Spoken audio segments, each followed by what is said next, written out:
Okay, we are going.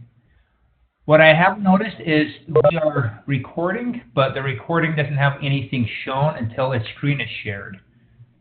So as soon as you start sharing your screen, then something becomes visible on Oh, the wonderful. recording side. Yeah, I didn't know that till I was trying to watch it last time, and there it But was. it does So, record us speaking here, that kind yes. of stuff. Oh, wonderful. Good, Yep. good, And as good. soon as you record share your screen, then it will jump. We are going to start showing here in just a minute. But anything else from you, Brandon? No, I'm good. I just wanted to take a moment. The end is in sight, and the light is there at the end of the tunnel, and it is not a train coming at us. It is. We've got 3 more weeks. Next week, Carol should be presenting. Then Brandon the following week, and Brandon and I were talking earlier today. The following Thursday is going to be Thanksgiving. We do not want to do that. We do want to do a recording, and so my 12th week is going to be immediately following Brandon's 11th week during that same hour. And so we'll get that recording done and then get the grades in as soon thereafter and get them turned in, and off we go. But we just wanted to kind of bring you up to speed on that. All right, give me just a second to share my screen. And I just have to share content. Here we go. Wonderful. My desktop. And let's see if I there we go. Share. Okay, good. And let me ask, Brandon, can you see that desktop? Yep, we got it, Tony. Perfect, perfect. Here we go. So we're sharing my screen. First of all, thank you very, very much. And I'm speaking primarily for my students because I haven't seen the learners the work that's been turned into Brandon or to Carol. But I really love the work that is being accomplished from my learners. You're doing a great job. I know we just have a few. We're in just a few here tonight, but people are watching and listening and following directions, and I just really love that. I wanted to make you aware too here with the Utah Consortium of Educational Technology. Their monthly newsletter is wonderful. Please reach out and get a copy of that. There's a link to this here. That you'll be able to access, and then I just wanted to just jump into our content tonight and start kind of from the end. Yes, we are in week 9, but really would like to take you kind of to the end of the class and kind of work back with where we are, what we are doing with our assignments. So if you will go to our week 12 activity B, the final project that we're going to be doing that last week, and hopefully I've shared this with you a little bit before, but if you click on the Google document and make a copy of that document, you don't want to have my document. It'll allow you to make your own copy so that you can add to this. You're going to add to this your technology-infused 3-week unit plan. And we give you, 5 days a week, 15 spaces to be able to add the content that you're going to share in there. Additionally, you're going to be adding links that you've done in class, starting from the beginning, your learning environment graphic, the imagery design, your cover page, your stage 1, stage 2, and tonight your stage 3 learning experiences will all be added here over the next 3 weeks. You'll be adding differentiated activities that you'll create for your unit plan. In week 11, you'll be creating 2 digital learning experiences designed primarily for ELL learners, and then in the experiences 5 and 6, you'll be adding 2 in week 12, as well as this whole summative assessment, this little portfolio that you'll be adding to. So I wanted to start with that, and as we kind of go back to tonight's activities, what do I need to have you work on this week to plan your unit plans of learning experiences, these next 6 activities that you're going to be putting together. And so as you come into our assignment, let me just go ahead and do that. Instead of week 12, let's go into week 9 for just a moment. As you go into week 9, and we're going to be talking about planning your learning instructional activities, we want you to, in your final unit plan, as this says here, it's going to include a minimum of 8 different learning experiences. 6 of which you'll be creating over the next 3 weeks. And then as you develop those learning experiences, we'd really encourage you, or I'd encourage you, to outline these learning experiences or short lessons with a short description with this where to connecting concept. So let me show you kind of what that looks like and give you a sample of that right now. And I believe that is, as we go into our stage 3 outline of our learning experiences, this is a sample that I've created. And you can make a copy of this and then put your own information into this. There are, these would be lessons that you would put within that. Just a second here. I think this is the right, these would be lessons that you would put within this little tablet, or this grid of 15 activities. You put those activities in there. But I'm asking you this week to put together to put together a short description of what you would be doing as a part of that unit, what activities that you would be engaged in or having your learners engaged in, and then make these where-to connections. And what I wanted to show you here is where to find some more information on these where-to connections. And if you'll click on this link in our assignment, and if you'll come into our Understanding by Design Chapter 9, open up that Planning for Learning in Chapter 9. Give me just a second to come down to our where-to and what that is going to stand for. These are the elements of instructional planning that the authors present to us. The W, we want to ensure that students understand where the unit is headed and why we are headed there. So as you create an activity, if that activity really is something that you can help them to understand where you're heading to in the next 3 weeks with this particular unit, or why we are heading there, that would be a W that you would. Give me just a second to come back to our. There we go. W. I hope I have a W here somewhere. And of course, I don't have a W, and I should have a W. But hopefully you can find a W that you can explain to your learners why we are going, or where we are headed. And many of us have been asked as teachers all the time, why are we learning this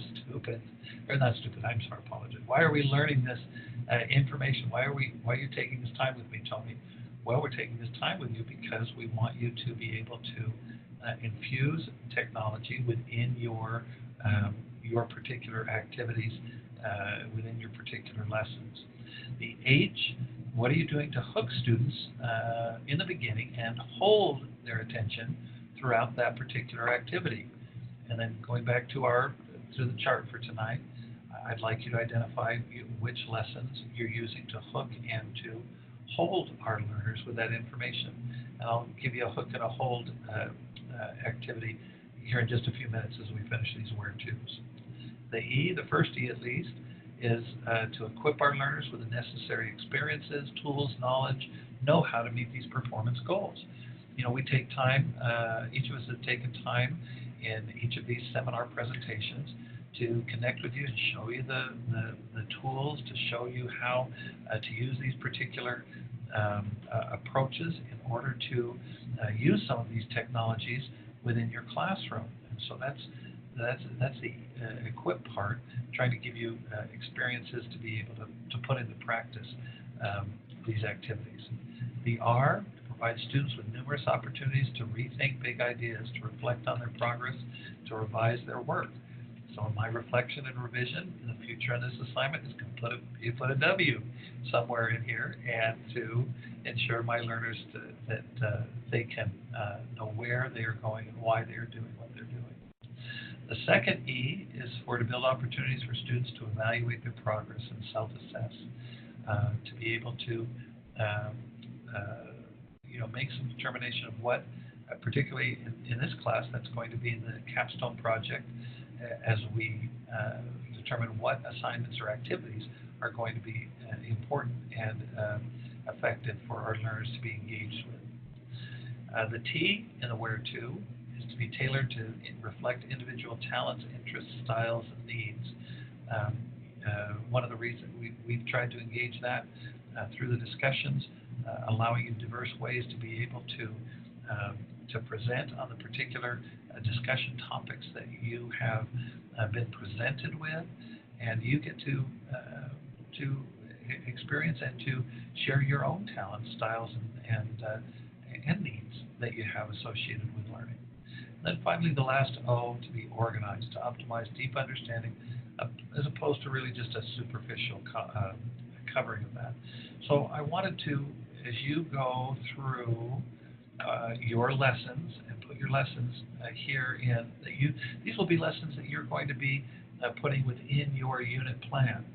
And so share with me a short description of the lesson, and then at least a letter to explain to me how or what kind of connection from that where to connection that you will be involved with those. Let me pause for just a second, and let me see if I can, good, let me see if I can stop sharing for just a second. Come back here. Oh, good, Carol's made it in. I couldn't see everybody in. It's good to be with you, Carol. Annalise, Cynthia, Kayleen, Laura. Any questions, concerns, and Brandon and Cynthia as well, too. I'm not ignoring you. Any questions, concerns with where to or this particular assignment as far as putting it together and getting prepared for our final, kind of that final project? Hearing none, let me move forward, but please turn on those microphones if you do have that you want to share. All right, so we have talked about our this week's assignment. I've shared with you a sample of that. I think that's just the sample. Yes, the learning experiences sample that we've shared already with you with that. Give me just a second. Here we go. Stage. Pardon me. There we go. Thank you so much. Let's talk about this discussion this week. Effective and engaging curriculum. What does it mean for curriculum to be both effective and engaging? And how are you going to, in your unit plan, how are you going to address those ideas within your final unit? So what I'd like you to do here is I want to get a little bit of conversation, or at least conversation may be too strong of a word, but at least some feedback on this. So would you go, if you're on your computer, would you go to polev.com/Tony Pele, and let me come over here and open up this first question for you and ask, what does it mean for, well, before you get started on that, let me share one more page here. Give me just a second. There are a couple links here to effective and engaging. With effective, I found a little fun website that from the DeWitt Public Schools that they publish in their school district regarding effective curriculum. Curriculum should be concise and understandable to staff, students, parents, and community. So as we look at our state core curriculum, you know, that's what in Utah, that's what we use and teach from. We should be, you know, our parents, our community should be aware of that. B, a curriculum objective should encompass previous learnings and require students to integrate and apply certain knowledge, skills, attitudes in order to demonstrate the achievement of that standard. I like these particular approaches to curriculum that, you know, yes, we're going to teach, but we have to tie what we are teaching today to the previous knowledge and understanding that our learners had in the past. So that's why I wanted to pull in the final project, so you'd be able to have a chance to see that and understand how these parts fit into that. So let me come back here, and it says no response. Let me ask you this question, then I'd like you to respond if you would here. What does it mean for curriculum to be effective? How are you addressing ideas of effectiveness within your final unit, or how are you planning to?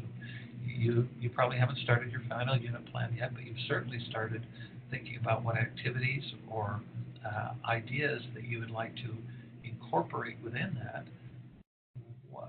Share with me some ideas of uh, what it means for curriculum to be effective for you. And if you need to, a moment or two, I'm going to stop talking here and let you type something in.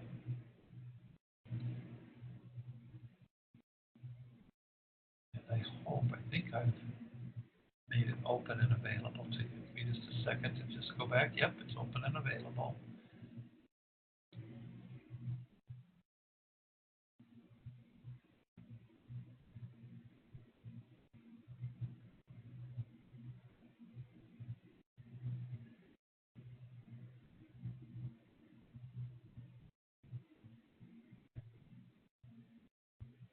Let me broaden this out then maybe a little bit if you're struggling a little bit with this. What are some curriculum or components of curriculum that you're going to be addressing in your final unit? What's the topic of your unit going to be over?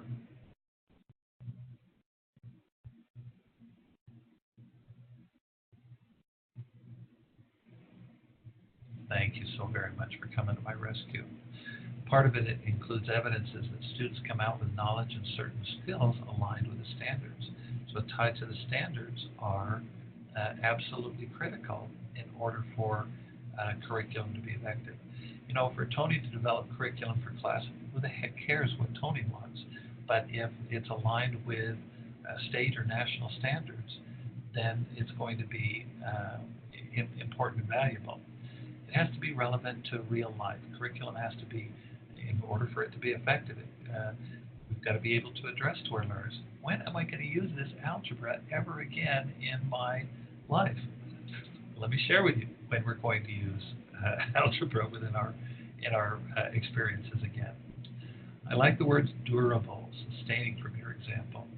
Also engaging to be effective curriculum. To address this in a class, I write that I would include engaging strategies such as Nearpod, thank you, it's polling, and collaborative items. I would also choose questions that help students to build knowledge. I love that idea. I love the idea of, yes, you helping or you choosing those questions, but wouldn't it be fun too to work with our learners from their perspectives and their vocabulary and their language to help us choose those questions or to come up with some of those questions themselves and to teach alongside us in helping to build the knowledge and understanding for the particular unit that we're going to be developing. And then finally, thank you so very much. Here, you share real life situation examples and learning moments. Take them from your own life, absolutely, and share those so that you become more real, more meaningful to your learners. Yes, you can use examples from others, but any examples you can pull from your own life, I think that would be wonderful to do as well. Students have learned the concepts I'm trying to share. So for my unit, students are going to understand how to model multiplication and then use it.